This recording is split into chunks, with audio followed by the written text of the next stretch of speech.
galera, esse é o canal Desenrola essa História, meu nome é João. E eu sou a professora Tâmara.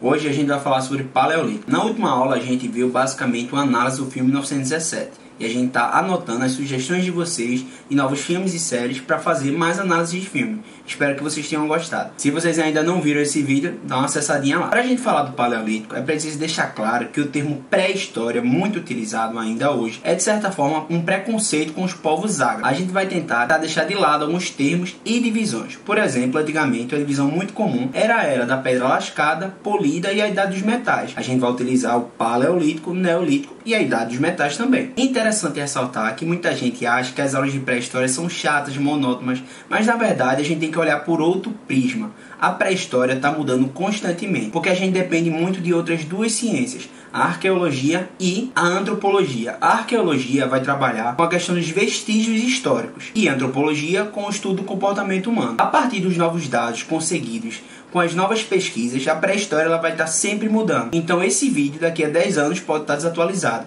Isso é maravilhoso. O marco temporal de divisão do período paleolítico é de cerca de 4 milhões de anos atrás até 10 mil a.C. Já o período neolítico vai de 10 mil a.C. a 5 mil a.C. E a idade dos metais vai de 5 mil a.C. até a formação das sociedades mais complexas, como as sociedades mesopotâmicas, que nós vamos ver nas nossas próximas aulas. É interessante ressaltar que os marcos evolutivos que nós vamos trabalhar hoje, eles acontecem num grande período de tempo, centenas, milhares de anos. Então é muito difícil para nós compreendermos com nossas vidas curtas essas mudanças de uma forma simples. Então a gente sempre tem que pensar que essas mudanças que a gente vai falar a partir de agora, elas aconteceram num grande pedaço de tempo, ou seja, num processo evolutivo, na verdade, um processo adaptativo que vai demorar bastante. Os historiadores gostam de utilizar a taxonomia para separar e dividir os tipos de espécies que surgiram ao longo do tempo. A gente pode falar que o primeiro gênero, o Australopithecus, a se distanciar dos primatas. Entretanto, a primeira espécie do nosso gênero que surgiu foi o Homo habilis. E é importante a gente diferenciar o que é gênero, seria o Homo, e a espécie que seria o habilis. A partir daí a gente vai estudar essas várias espécies que surgiram ao longo do tempo. Também é legal destacar que apesar das nossas diferenças atualmente, como asiáticos, negros, brancos, indígenas ou qualquer tipo de raça que você pode pensar agora, a gente tem menos de 1% de diferença no nosso DNA. Isso mostra que apesar de tão diferentes, nós somos muito parecidos. É importante ressaltar também que a evolução ela não aconteceu de uma forma linear, ou seja, igual que essa imagem que a gente está vendo aqui. Na verdade, a evolução ela vai acontecer a partir de uma árvore genealógica, com vários processos evolutivos diferentes, como a gente também pode ver nessa imagem. Então, pensar no processo de adaptação e evolução é muito mais complexo do que a gente imagina. Os Australopithecus, que surgiram há 4 milhões de anos atrás, vão marcar o distanciamento dos outros primatas. Os Australopithecus eles eram bípedes e ainda utilizavam as árvores em boa parte do seu cotidiano. É importante a gente falar para vocês que, apesar de bípedes, eles ainda utilizavam as mãos para se locomover. Outra coisa também que a gente pode falar para vocês é que o desaparecimento dos Australopithecus ele pode ter dois fatores. O primeiro fator é através da miscigenação e o segundo fator, através de disputas por território com o Homo habilis, vão fazer com que os Australopithecus eles desapareçam. Existem estudos que tentam esclarecer essa questão, mas por enquanto a gente sabe isso. Falando do Homo habilis, que Tâmara já citou, ele surge há 2,4 milhões de anos atrás. O Homo habilis ganhou esse nome porque ele conseguiu utilizar de melhor forma o seu polegar. Isso vai fazer com que ele comece a utilizar as pedras lascadas como ferramentas no seu cotidiano. Eles tinham um comportamento mais complexo, já andavam em grupos, coletavam em grupos e dividiam seus alimentos dentro do seu bando. Além do desenvolvimento do polegar, o Homo habilis ele vai ter uma modificação no seu esqueleto. A posição da cabeça com relação à coluna vertebral vai sofrer uma modificação que vocês podem ver nessa imagem. Outro fator biológico que vai se modificar no Homo habilis é o aumento da massa cerebral. Isso vai permitir que ele desenvolva suas habilidades e que desenvolva instrumentos, como o João acabou de falar. O Homo erectus vai surgir por volta de 1,9 milhões de anos atrás e vai ser o primeiro do gênero Homo a sair do continente africano. Há cerca de 1,7 milhões de anos atrás vai chegar ao continente asiático, como a China e na Índia. Ele ganhou esse nome por valorizar a postura bípede. Valorizando a postura bípede, ele vai conseguir melhorar também a sua questão muscular, aumentando seu tônus muscular nos membros superiores, aumentando também a sua bacia, ou seja, sua estrutura estrutura óssea e tendo um maior campo de visão, já que ele consegue ficar mais ereto e tem uma estatura maior, obviamente. A partir disso, alguns historiadores acreditam que provavelmente o domínio do fogo por completo durou 200 mil anos. Entretanto, isso vai ser muito importante para marcar a sua principal característica, ser um grande caçador, o nosso primeiro grande caçador.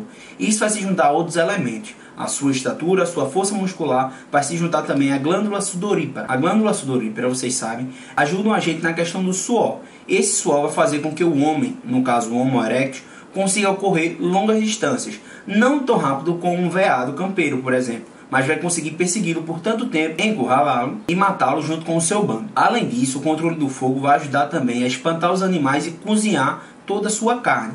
Esse cozinhamento da carne vai fazer com que os dentes e a sua mandíbula diminua, dando maior espaço também para a evolução de outros membros, um aumento cada vez maior da sua massa cerebral. O Homo neanderthalensis, ou Homem de Neandertal, ou também conhecido como Homem das Cavernas, vai surgir há 400 mil anos atrás. O Homem de Neandertal ele vai viver de forma contemporânea com o Homo erectus e o Homo sapiens. O Homem de Neandertal vai ser o primeiro a realizar rituais funerários. Eles vão ser os primeiros a enterrar os seus mortos e com eles enterrar algumas peças do seu cotidiano que pertenciam. Tá? Isso é importante porque isso vai ressaltar a elaboração de pensamentos complexos por parte do homem de Neandertal, que vai pensar que pode existir algo após a morte. Por ocupar o norte da Europa e da Ásia, regiões gélidas, o homem de Neandertal vai ser um dos primeiros a utilizar e confeccionar suas vestimentas a partir de couros de animais. Isso fez com que no processo evolutivo eles desenvolvessem um corpo forte, baixo e atarracado. Vão desenvolver também instrumentos de pedras pontiagudas, as pedras lascadas, que vai ser também por conta desse fato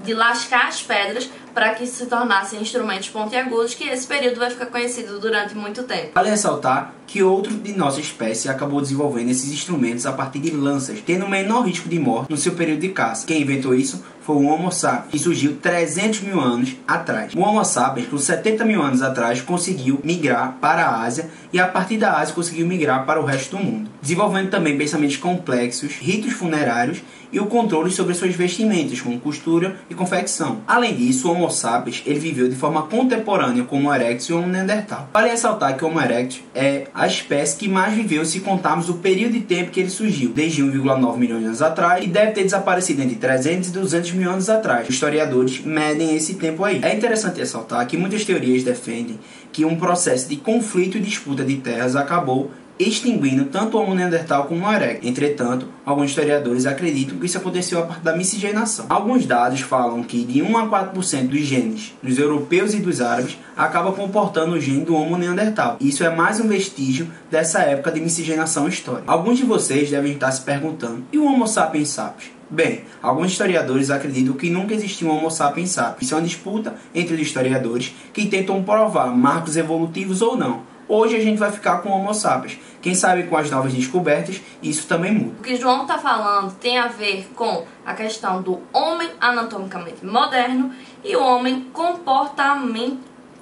E o homem? Não vai sair, cara. Vai. E o homem comportamentalmente moderno, que seria o Homo sapiens sapiens, com sua maneira de se organizar na sociedade, sua maneira de sua relação com a natureza e o seu comportamento. Na próxima aula nós vamos falar sobre o processo de sedentarização do Homo sapiens. Além disso, a gente também vai explicar suas migrações. Então não perca a nossa aula, que é sobre Neolítico. Não se inscreve. Não se inscreve. Não se inscreve. Tem que dar uma merda. Não se inscreve. Não se esquece de curtir, comentar e compartilhar esse vídeo. Também se inscreve no nosso canal. Siga a nossa rede social no Instagram. Temos algumas novidades para vocês que são mais interativas. Não esquece também de deixar nos comentários sugestões para filmes para que nós podemos analisarmos, tá bom? Então é isso, gente. Até a nossa próxima aula. Um beijão e tchau, tchau.